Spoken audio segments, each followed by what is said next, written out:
यहाँ ये 15-15 साल के अपराधी हैं, ये बच्चे नहीं हैं। बहुत जहरीले अपराधी हैं, इन्हें बच्चा मत कहो। इतना ज्यादा क्राइम आज कर रहे हैं, सब नाबालिग हैं। जितनी चैन स्नैचिंग यहाँ हो रही है, जितने बलात्कार हो रहे हैं, जितनी छेड़छाड़ हो रही है, वो यही कर रहे हैं जिन्हें आप बच्चा बोलती हो। एक युद्ध चल रहा है यहाँ पे, हम लोगों के खिलाफ एक युद्ध चल रहा है जिसे हिंदू मानना नहीं चाहता। इसलिए क्या किया था उसने, सतलिंगेश्वर महादेव पे पेशाब किया था, इसलिए सारा झगड़ा हुआ। पानी के लिए तो बेटा बाहर देख लो, पंचायती भवन है, इसमें नल है, पीछे दुकान में नल है, 500 मीटर पे नल है, वहां उसे नल नहीं दिखाई दिया। हमारे धर्म में, हमारे उसमें आस्था नहीं है, वो क्यों आएगा मंदिर में? हमारी बेटियों को शिकार मानते हैं, वो हमारे मंदिर में क्यों आएंगे? मुझे ये बता दो बेटे। 4 बार इस मंदिर में डकैती डली है, वो होता है, वो जबरदस्ती चाहे हमें मार भी दें, वो तो एक अलग बात है। हमारे बच्चों को तुमने जो है सचिन की लाश नहीं देखी, सचिन गौरव की लाश नहीं देखी, वो भी तो बच्चे थे, उनकी लाश नहीं देखी जो गर्दन काट के हलाल करे गए हैं। ये थे 7 साल के थे और घर में घुस के कत्ल करे गए हैं। या 14 साल का लड़का आके अगर मुझे गोली मार जाए तो क्या मैं इसलिए कि वो बच्चा है तुम्हारे हिसाब से मैं उसे गोली मारने दूं कि भाई आजा तू तो बच्चा है बेटा, मार गोली मुझे?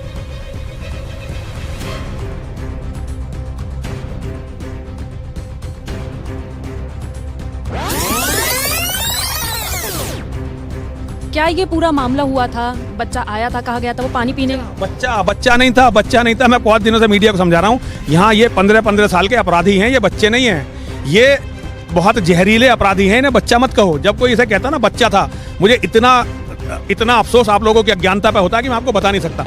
वो बच्चा नहीं था, वो अपराधी था। लेकिन 15 साल उसकी उम्र थी, नाबालिग था, बच्चा ही कहेंगे उसे। और जिसने निर्भया का रेप किया था और निर्भया जिसके कारण मरी, वो क्या था? अफरोज नाम था ना शायद उसका, वो भी नाबालिग ही था। अभी डॉक्टर BS तोमर को हमारे यहाँ हत्या हुई, वो भी नाबालिग ही थे। ये जो इतना ज्यादा क्राइम आज कर रहे हैं, सब नाबालिग हैं, तो इनको सबको बच्चा मान के छोड़ते रहे। आज कानून में संशोधन की जरूरत है। मुसलमान के लिए 11 साल के बाद का अपराधी मानना चाहिए। जितनी चैन स्नैचिंग यहाँ हो रही है, जितने बलात्कार हो रहे हैं, जितनी छेड़छाड़ हो रही है, वो यही कर रहे हैं जिन्हें आप बच्चा बोलती हो। ये बच्चे नहीं है, ये प्रशिक्षित अपराधी हैं। एक युद्ध चल रहा है यहाँ पे, हम लोगों के खिलाफ एक युद्ध चल रहा है जिसे हिंदू मानना नहीं चाहता। लेकिन सत्य तो ये है कि इस युद्ध के ये युद्ध अपराधी हैं। लेकिन गलती क्या थी? कहा तो ये गया कि सिर्फ पानी पीने के लिए आया था। कहा ना, उसने जब वो पकड़ लिया सरंगी यादव ने, सरंगी को समझ में नहीं है कि मामला क्या है। वो असल में ऊपर सोया हुआ था, उसको समझ में नहीं आया कि मामला क्या है। जब शोर मचा, उसने बेसिकली क्या किया था, उसने सतलिंगेश्वर महादेव पे पेशाब किया था और इसलिए झगड़ा हुआ है सारा, इसलिए सारा झगड़ा हुआ। पानी के लिए तो बेटा बाहर देख लो, बाहर नल है, गेट को जैसे आप सड़क पार करोगे, छोटी सी तो सड़क ही है, उसके पार ही नल है।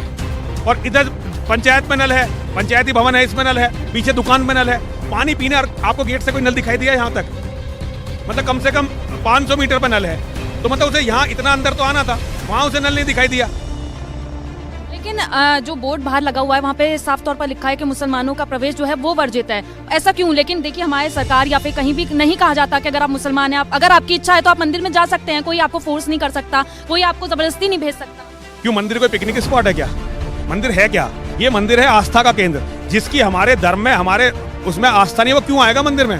जो कारण थे वो तो छोड़ो, लेकिन तुम मुझे लॉजिकल ये बताओ कि जिसकी हमारे धर्म में आस्था नहीं, वो अपने भगवान के सिवा किसी, उनका कोई अल्लाह है, उसके सिवा किसी को मानते नहीं, जिसकी मूर्तियों से तोड़ते हैं, मूर्तियों पे पेशाब करते हैं, हमारी बेटियों को शिकार मानते हैं, वो हमारे मंदिर में क्यों आएंगे? मुझे ये बता दो बेटा, क्यों आए? कोई जबरदस्ती है कि मंदिर में ही जाना? अपनी मस्जिदें इतनी सारी बना ली है, यहाँ 50 मस्जिदें हैं चारों तरफ, 50 मस्जिद मदरसे हैं, उनमें क्यों नहीं चले जाते?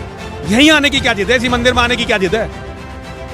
लेकिन आप जैसे कह रहे हैं कि घटना ये थी कि उसने शिवलिंग पर पेशाब कर दिया था, लेकिन अगर मान लीजिए वो पानी पीने के लिए ही आता मंदिर में, फिर भी उसे प्रवेश नहीं मिलता? नहीं, लेकिन पीटा नहीं जाता। अगर पानी पीने के लिए आता तो हम उससे कह देते भाई चला जा, तुझे यहाँ पानी नहीं मिलने वाला। इस मंदिर में पानी मुसलमानों के लिए नहीं है। इस मंदिर का कोई चीज मुसलमानों के लिए, हाँ चुरा लेते हैं, वो डकैती डालते हैं। 4 बार इस मंदिर में डकैती डली है, वो होता है, वो जबरदस्ती चाहे हमें मार भी दें, वो तो एक अलग बात है। लेकिन हमारी इच्छा से हम मुसलमानों को यहाँ एक बूंद पानी नहीं देते भाई, नहीं देते। और हम नहीं चाहते कि वो यहाँ पे आए। लेकिन जिस तरह से इस पूरी घटना की वीडियो बनाई गई है और वो वायरल भी हो रही है वीडियो, बुरी तरीके से उस बच्चे को पीटा जा रहा है, तो कहीं ना कहीं आपको ये नहीं देखिए, बिल्कुल इस्लाम के जिहादी जो कत्ल करते हैं हमारे बच्चों को, तुमने जो है सचिन की लाश नहीं देखी, सचिन गौरव की लाश नहीं देखी, वो भी तो बच्चे थे, उनसे कोई सिंपैथी नहीं है। और 5 लोग अभी जो यहाँ गाजियाबाद में मारे हैं, गोविंदपुरम के बराबर में, उनकी लाश नहीं देखी, जो गर्दन काट के हलाल करे गए हैं। बेटा वो बच्चे नहीं थे क्या? वो तो 9-9 साल के थे, 7 साल के थे, और घर में घुस के कत्ल करे गए हैं। उनको नहीं दिखाई दे रहा किसी को, ये बड़ा दिखाई दे रहा है। ये चश्मा बदलो मेरी बेटी, चश्मा बदलो, चश्मे को थोड़ा सेट करो। ये अलग चीजें हैं जो तुम लोग देख रहे हो, और मैं जो देख रहा हूँ वो चीजें अलग है। मेरा सवाल ये था कि जिस तरह से उस बच्चे को पीटा जा रहा है, आपको नहीं लगता कहीं ना कहीं हिंदू और मुस्लिम में दंगा भड़काने की जो है वो कोशिश? नहीं, दंगा भड़काने की नहीं भाई, हमारे यहाँ आई मत, दंगा भड़केगा ही नहीं। आएगा तो पिटेगा, आएगा और बदतमीजी करेगा, पिटेगा, पक्का पिटेगा। और अगर ये तो मैं नहीं था, अगर मैं होता तो ये इससे ज्यादा होता मामला, और वीडियो भी नहीं बनती। फिर वीडियो इसलिए बनी कि मैं नहीं था यहाँ पे। हमें मुसलमान इस मंदिर में नहीं चाहिए बेटा, नहीं चाहिए। हाथ जोड़। रीजन, अच्छा रीजन क्या है जो बाहर ही बोर्ड लगा दिया गया, ऐसा रीजन क्या है? इस मंदिर में मैं जब से मेहनत बनाऊं 4 बार डकैती डली, सारी मुसलमानों ने डाली, पुलिस ने जो है उनके दबाव में केस नहीं खोला। इस मंदिर में जितनी चोरी हुई वो मुसलमानों ने करी, पुलिस केस नहीं खोलती। इस मंदिर में रोज मुसलमान हमारी देव प्रतिमाओं को दूषित करते हैं, पुलिस जो है उनको कुछ नहीं कहती। इससे भी बड़ी जो सबसे बुरी बात है, इस मंदिर में मुसलमान हमारी बेटियों का शिकार करने के लिए आते हैं और पुलिस उन्हें कुछ नहीं कहती।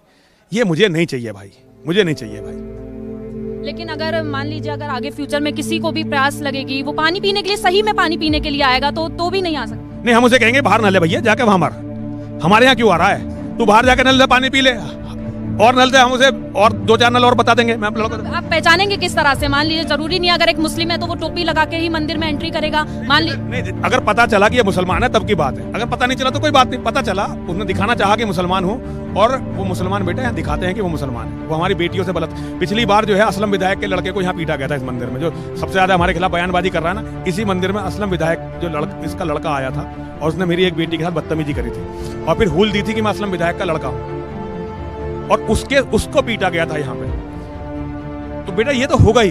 हमारी बेटियां क्या, उनके मतलब अपने जान और माल की हिफाजत की रक्षा करने का अधिकार संविधान देता है। तो क्या ये केवल मुसलमानों के लिए है, हमारे लिए नहीं है ये अधिकार? या 14 साल का लड़का आके अगर मुझे गोली मार जाए तो क्या मैं इसलिए कि वो बच्चा है तुम्हारे हिसाब से मैं उसे गोली मारने दूं कि भाई आ जा, तू तो बच्चा है बेटा, मार गोली मुझे? 14 साल के लड़के यहाँ जब बलात्कार करते हैं, मैं अपनी बेटियों के बलात्कार होने दूं बेटा? ये बताओ।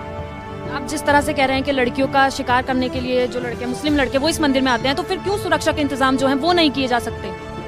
सुरक्षा का सबसे बड़ा इंतजाम तो ये है कि मुसलमान आवे ही ना। सबसे बड़ा इंतजाम तो ये है कि मुसलमान इस मंदिर में ना आए, ये सबसे बड़ा इंतजाम है। आ गए तो भैया उन्हें निकाल दो बाहर। ये है, यही तो कर रहे हैं, सुरक्षा का इंतजाम तो है ये।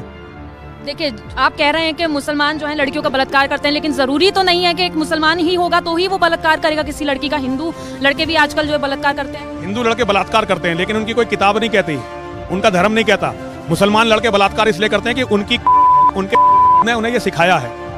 मेरे भगवान ने बलात्कार नहीं सिखाया। एक किताब दिखा दो, एक किताब मेरी बेटी दिखा दो हिंदू धर्म की जो बलात्कार सिखाती हो। तो हिंदू जो बलात्कार कर रहा है, अच्छा एक सबसे बड़ी बात जिसका मुझे सबसे ज्यादा टीस है, हिंदू कोई भी हिंदू हो, मान लो तुम्हारा कोई छोटा भाई है, अगर वो किसी लड़की को छेड़ता है और मैं शिकायत लेके तुम्हारे पिताजी के पास जाता हूं, तुम्हारे पिताजी क्या करेंगे?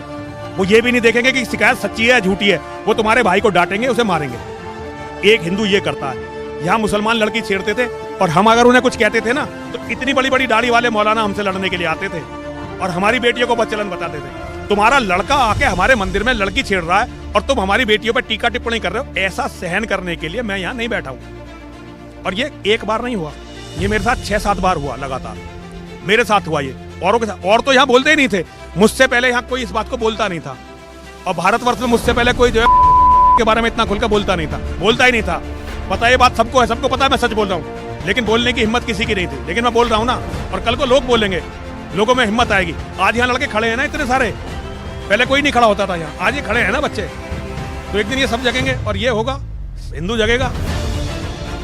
मेरा एक आखिरी सवाल ये है, जो मैंने अभी मंदिर के आसपास तस्वीर देखी, यहाँ पे जितना मुझे लगा कि ज्यादा संख्या में शायद मुस्लिम जो है वो रहते हैं। 5% मुसलमान, केवल 5% हिंदू हैं, केवल 5% हिंदू। और तुम इसका मतलब समझ नहीं सकती मेरी बेटी, इसका मतलब तुम नहीं समझ सकते, क्योंकि तुम जहाँ रहती हो, शायद नोएडा में रहती होगी और वहाँ तुम बिल्कुल सुरक्षित हो, अपनी सोसाइटी में रहती होगी, तो तुम इसका मतलब नहीं समझ सकते कि जहाँ 95% मुसलमान होते हैं वहाँ लोगों का जीवन कितना नरक होता है, क्या होता है। ज़रा लाइक कर दीजिएगा, वीडियो को शेयर कर दीजिएगा अपने मित्रों से, चैनल को सब्सक्राइब करने के लिए बोल दीजिएगा जिन्होंने अभी तक नहीं किया, और बगल वाली घंटी बजा ले, क्योंकि नोटिफिकेशन तभी आएगा जब घंटी बजी होगी बगल वाली, है ना, उसमें 2 एरो बनकर आता है साइड में, और है ना।